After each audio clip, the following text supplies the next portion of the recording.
Значит, был вот такой аудиофильский дротик с переходником. Потому что в Могилеве я не знайшов USB-C, USB-C. Докладнее знайшов, но он не пропускал с аудіорвани поток. І аудіорвана вирубалась. Починала грати і вирубалась. Ну, потім я його поміняв на був вот этот, ну, хліпенький, з переходником. Ну, тут типа все грає. І, в принципі, по закону фізики он підходить, покольки сигнал проходить. Ну, мы же не можем таким хлипеньким користаться. Поэтому оба-на. Ugreen наше все. Типа мощный и, как бачите, only for audiophiles. Так что, по-любому, повинен очень якостно передавать сигнал. Ну, попробуем. Ну, это жартики все. Ну, так, как он открывается, кто знает. Семен Семенович, какая-то... Короче, проводы китайцы пакуют как Apple телефоны. Ой, изуродовал скрынку. Что ж это за аудиофильский... Ну USB-C, USB-C, как бачите. 100 Вт. Не знаю, зачем мне 100 Вт. И только 480 мегабит. 2.0 проводов. И типа USB-C, USB-C, інших не бывает.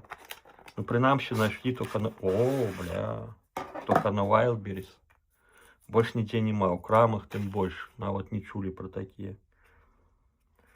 Ну тут еще описание, офиційний типа москальский экспорт на разных мовах. Тут штрих-код, блин, модель, номер.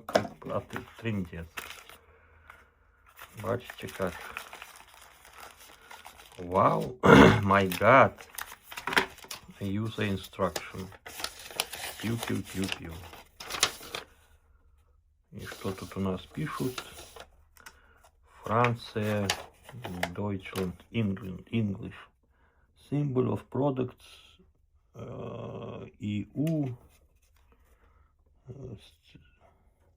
Сертификация. Ну, короче, ладно.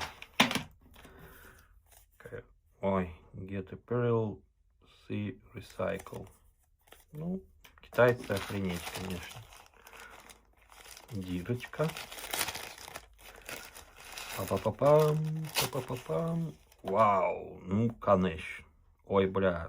Теперь не надо переходник. В принципе, только для этого я не набывался.